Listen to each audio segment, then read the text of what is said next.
क्या आप 10वीं गणित में 100 में 100 अंक लाना चाहते हैं? यदि हाँ, तो ये वीडियो बिल्कुल आपके लिए है। मेरे प्यारे से बच्चों को मेरा प्यारा सा नमस्कार। मैं अक्षय सर बिंदास लर्नर में आपका स्वागत करता हूँ। प्रश्न 7वां है 2020 सेट बी का। यह सिद्ध कीजिए कि 2x की घात 3 प्लस x की घात 2 माइनस 5x प्लस 2 को x प्लस 2 से भाग देने पर शेषफल शून्य है। ये 3 अंक का प्रश्न है। देखिए, इसको दो तरीके से बना सकते हैं। तो यहाँ पर सबसे पहले आप इसको लिखेंगे। याद रखिए कि जो को से पहले वाला होता है वो हमेशा ये क्या होता है, भाज्य होता है, और से पहले वाला हमेशा भाजक होता है। ये आपको याद रखना है। तो इसमें दिया क्या दिया, भाज्य को आप px के बराबर लिख सकते हैं। बराबर ये हो जाएगा 2x की घात 3 प्लस x की घात 2 माइनस 5x प्लस 2।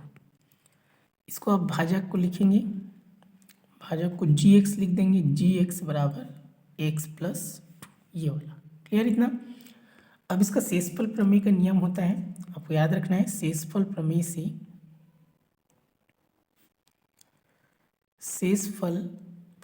से क्या करते हैं, जो ये जो भाजक है इसके बराबर 0 लिखते हैं। मतलब आपको क्या लिखना है, x प्लस 2 बराबर क्या लेना है, 0। क्लियर? भाजक के बराबर तो x का मान निकालेंगे तो प्लस को उल्टा माइनस। यहाँ पर चिन्ह का ध्यान देना है, प्लस है तो माइनस, माइनस है तो प्लस। अब यहाँ पर देखिए जो x का मान आया है उसको आपको इसमें रखना है, तो इसलिए आपको यहाँ लिखना है शेषफल बराबर, इसलिए हो जाएगा शेषफल। तो शेषफल आपको ज्ञात करना है, तो इसी को आपको लिख लेना है वापस। ये जो लिखा है 2x की घात 3 प्लस x की घात 2 माइनस 5x प्लस 2, इसको आपको लिखना है भाज्य को, और जो x का मान -2 है इसमें रख देना है। तो x और -2 इसमें रखते जाने हैं। तो ये 2 हो गया। जहाँ x है उसकी जगह आपको -2 लिखना है। फिर x के बदले लिखना है -2, x के बदले लिखना है -2 और ये +2। क्लियर हुआ? जहाँ जहाँ क्या करना है, x है यहाँ पर लिखा है ना, x के बदले क्या लिखना है, -2। तो यहाँ जहाँ भी x है उसके जगह आपको -2 लिखना है। ये हो गया 2। याद रखिएगा 2 की घात 3 है तो 2 को आपको 3 बार लिखना है। अब माइनस, देखिए ये विषम संख्या है, याद रखेंगे अगर विषम संख्या है, 3 विषम है तो माइनस को 1 बार लिखना है और 2 को 3 बार। अगर ये सम संख्या है, 2 क्या है, सम संख्या है, तो माइनस को लिखने की जरूरत नहीं है, 2 को 2 बार लिख देना है, 2 गुणा 2। अब ये हो जाएगा 5 दूनी 10, माइनस माइनस प्लस, चिन्ह पर विशेष ध्यान देना है। तो यहाँ से देखिए 2 दूनी 4, 4 दूनी 8, 8 दूनी 16, यहाँ माइनस है तो माइनस। चूंकि तीनों में आप माइनस लिख सकते थे, लेकिन बार बार लिखने का जरूरत नहीं है। अगर घात विषम संख्या है तो एक बार माइनस लिखना है, अगर घात सम संख्या है तो माइनस को हटा देना है। इतना हो गया। ये 2 दूनी 4, यहाँ 10 प्लस 2 पहले से है। क्लियर हुआ? चिन्ह पर ध्यान देना है। अब प्लस प्लस जुड़ जाएगा, समान चिन्ह जुड़ता है, तो हो जाएगा 10, 10 2 12, 12 4 कितना हो गया, 16। तो देखिए +16 -16 ये क्या हो जाएगा, कट जाएगा, तो कितना आएगा, 0। तो शेषफल कितना आ गया, 0। और पहले से इसमें बोला है सिद्ध कीजिए कि शेषफल क्या है, 0 है। तो इस टाइप से आप इसको बना सकते हैं।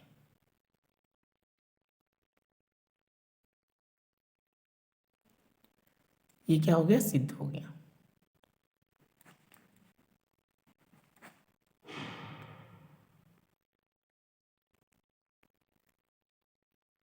देखिए प्रश्न 8वां, एक लंब वृत्तीय बेलन के आधार की परिधि 44 सेंटीमीटर है। यदि बेलन की ऊंचाई 10 सेंटीमीटर है तो बेलन का आयतन ज्ञात कीजिए। तो सबसे पहले जो दिया है उसको आपको लिख लेना है। देखिए क्या दिया, बेलन के आधार की परिधि, यहाँ से आपको लिख लेना है दिया है करके, बेलन के आधार की परिधि, परिधि दिया कितना, 44 सेंटीमीटर। क्लियर इतना?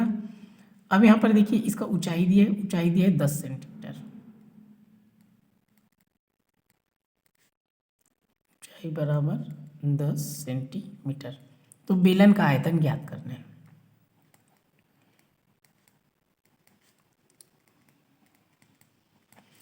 तो जो दिया है उसको पहले लिख लेना है, इससे आपको ये समझ में आ जाएगा आपको निकालना क्या है। तो सबसे पहले आपको बेलन के आयतन का फार्मूला हो याद होना चाहिए। तो बेलन का आयतन का फार्मूला होता है पाई are square H. Clear.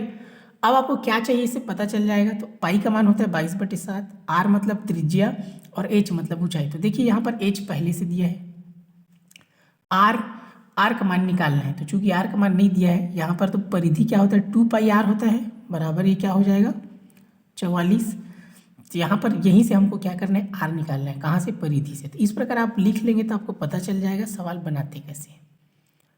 Clear हुआ। तो सबसे पहले आपको किसको हल करना पड़ेगी, इसको, इससे आपको आर निकालना पड़ेगा। तो यहाँ लिखना है, चूँकि दिया पहले से, परिधि बराबर यहाँ से परिधि कितना है 44 सेंटीमीटर है। तो परिधि सूत्र क्या है 2πr बराबर 44। यहाँ से ये 2 हो गया, पाई का मान कितना होता है 22/7 हो जाएगा, गुड़ा आर को आर लिखेंगे बराबर 44। ये हो जाएगा आर बराबर, ये 44 हो गया, पक्षांतर करेंगे तो 7 जाएगा ऊपर और 2 और 22 आएगा नीचे। पक्षांतर के नियम से क्या हो जाएगा, नीचे है वो ऊपर चला जाएगा, ऊपर वाला कहाँ जाएगा नीचे। तो यहाँ पर देखिए ये कट जाएगा, 22 दूनी कितना होता है 44 और ये 44 क्या हो जाएगा, कट जाएगा। तो आर बराबर कितना बच गया 7 सेंटीमीटर।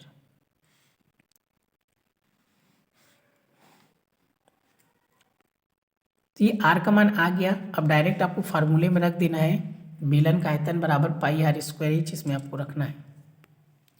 तो ये हो जाएगा बेलन का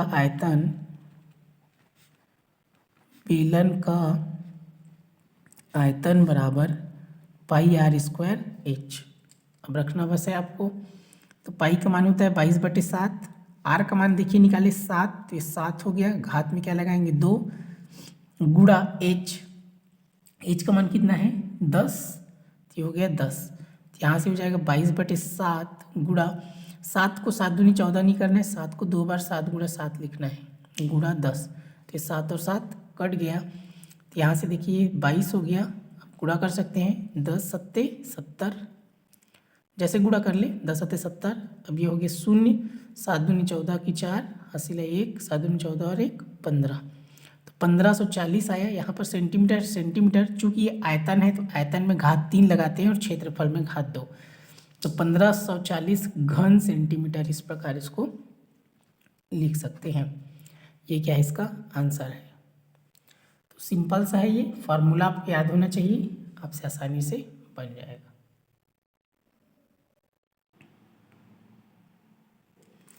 देखिए प्रश्न 9, सिद्ध कीजिए कि 2n+3 पूरे घात 2 माइनस 2n-3 पूरे घात 2 का एक गुणनखंड 8 है, जहां n एक प्राकृत संख्या है। अब यहाँ पर देखिए जो दिया उसको आप पहले लिख लीजिए। क्या दिया है 2n+3 पूरे घात 2 माइनस 2n-3 पूरे घात 2। क्या बोला है इसमें, n एक प्राकृत संख्या, मतलब प्राकृत संख्या क्या होता है 1 से शुरू होता है। तो आप n बराबर 1 2 3 4 अगर इसमें रखते जाएंगे तो ये क्या बनेगा, इसका गुणनखंड का एक गुणनखंड 8 है। अब देखिए एक बार हम n बराबर 1 रखते हैं इसमें, क्योंकि इसमें बोला है प्राकृत संख्या, तो n बराबर 1 रखने पर तो यहाँ पर ये हो जाएगा 2n+3, n की जगह 1 रखना है आपको, 2 या n के बदले 1 रखना है, +3 पूरे घात 2 माइनस ये हो गया 2, n के बदले 1 रखना है, -3 पूरे घात 2, तो 2 एकम 2 हो जाएगा, +3 पूरे घात 2, 2 एकम 2 -3 पूरे घात 2, तो 2 3 5 हो गया, 2 में से 3 गया, क्या बचेगा -1, 3 बड़ा है इसलिए माइनस, तो 5 दूनी 10 नहीं करना है, 5 पंचे 25 हो जाएगा ये। यहाँ देखिए 5 गुणा 5 बताया था, अगर ये सम संख्या है तो 2 माइनस को नहीं लिखना है, 1 गुणा 1 बस लिखना है। तो 5 पंचे 25, 1 एकम 1, 25 में से 1 गया, कितना बचा 24। अब ये क्या बोला है देखिए, n एक प्राकृत संख्या है, तो ऐसे 1 2 3 4 आप कुछ भी इसमें रख सकते हैं। क्या बोला है, का एक गुणनखंड 8 है। अब यहाँ पर देखिए 24 है, 24 को क्या हम ऐसे तोड़ सकते हैं, ये 8 दिया 24, तो देखिए इसका गुणनखंड क्या आ गया, 8 आ गया ना। वही बोला इसमें प्रश्न में कि इसका का एक गुणनखंड क्या है, 8 है, तो ये गुणनखंड क्या आ गया, 24 का ये 8 आया है।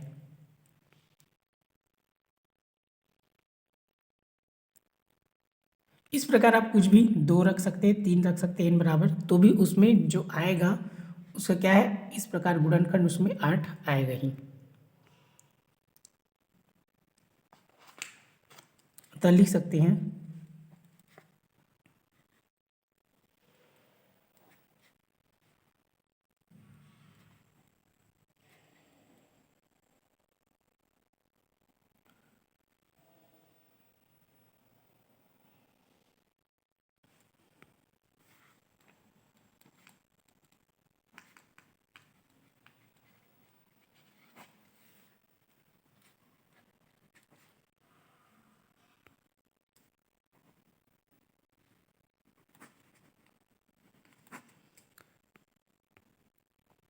इस प्रकार क्या है, ये सिद्ध हो गया। देखिए 3 नंबर का लास्ट सवाल है, वर्ग समीकरण 6x² + 7x + 2 बराबर 0 को हल कीजिए। तो ये एक चर का द्विघात समीकरण के सवाल है। देखिए इसमें लिखा है इस प्रकार,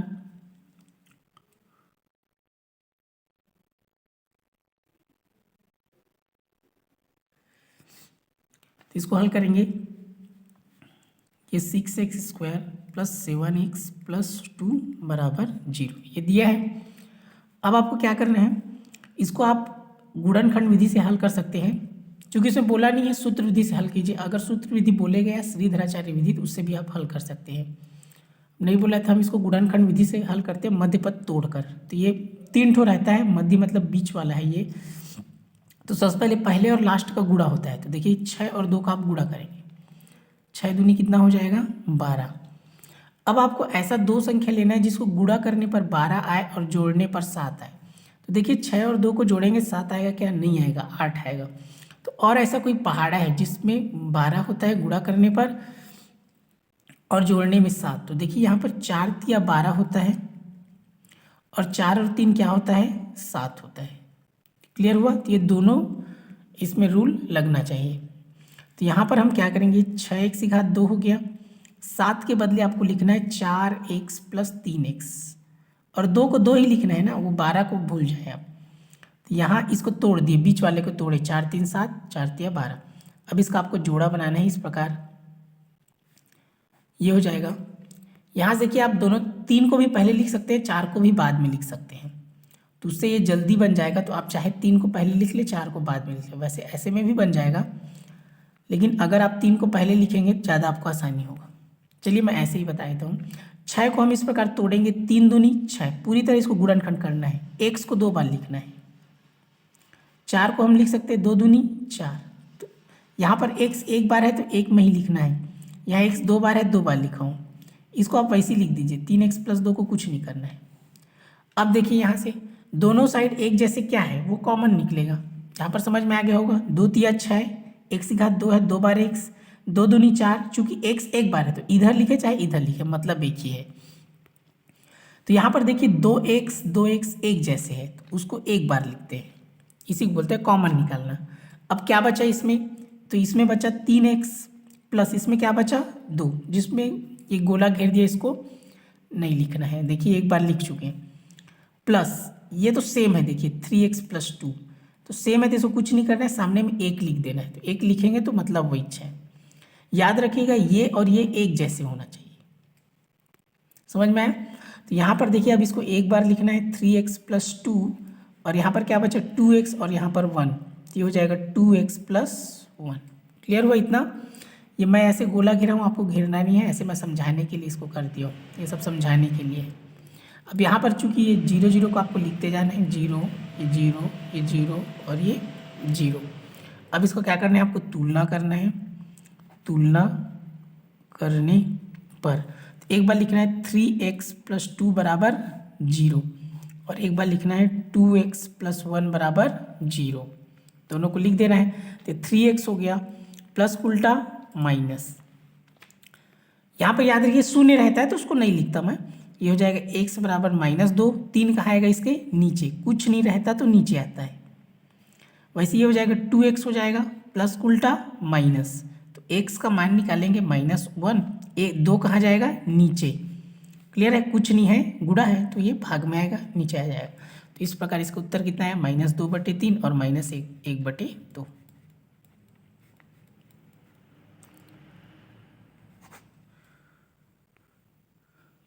क्लियर, इसको बोलते हैं गुणनखंड विधि। मध्यपद तोड़कर इसको हल करते हैं, ये आपको याद रखना है, नियम याद होना चाहिए, आपसे आसानी से बन जाएगा। आप 3x को पहले लिखेंगे 4x को बाद में तो भी ये बन जाएगा।